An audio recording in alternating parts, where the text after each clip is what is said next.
بسم اللہ الرحمن الرحیم۔ حضور صلی اللہ علیہ وسلم کے آزاد کردہ غلام حضرت ثوبان رضی اللہ تعالی عنہ سے روایت ہے کہ رسول اللہ صلی اللہ علیہ وسلم نے ارشاد فرمایا، جو شخص کسی بیمار کی عیادت کرتا ہے تو وہ جنت کے خرفہ میں رہتا ہے۔ دریافت کیا گیا، یا رسول اللہ صلی اللہ علیہ وسلم، جنت کا خرفہ کیا ہے؟ ارشاد فرمایا، جنت کے توڑے ہوئے پھل۔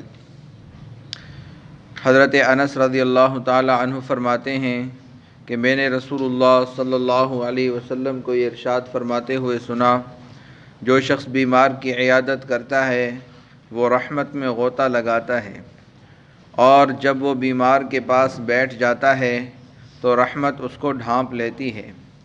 حضرت انس رضی اللہ تعالی عنہ فرماتے ہیں، میں نے عرض کیا، یا رسول اللہ صلی اللہ علیہ وسلم، یہ فضیلت تو اس تندرست کے لیے ہے۔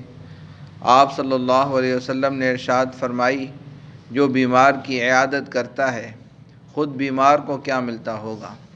رسول اللہ صلی اللہ علیہ وسلم نے ارشاد فرمایا، اس کے گناہ معاف کر دیے جاتے ہیں۔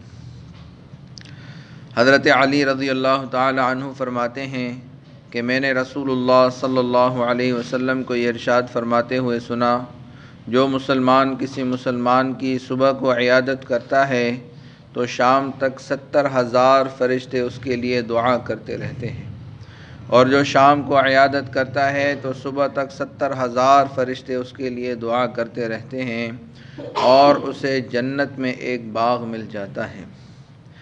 حضرت ابو سعید خدری رضی اللہ تعالی عنہ فرماتے ہیں کہ انہوں نے رسول اللہ صلی اللہ علیہ وسلم کو یہ ارشاد فرماتے ہوئے سنا، جس شخص نے 5 اعمال ایک دن میں کیے، اللہ تعالیٰ اسے جنت والوں میں لکھ دیتے ہیں۔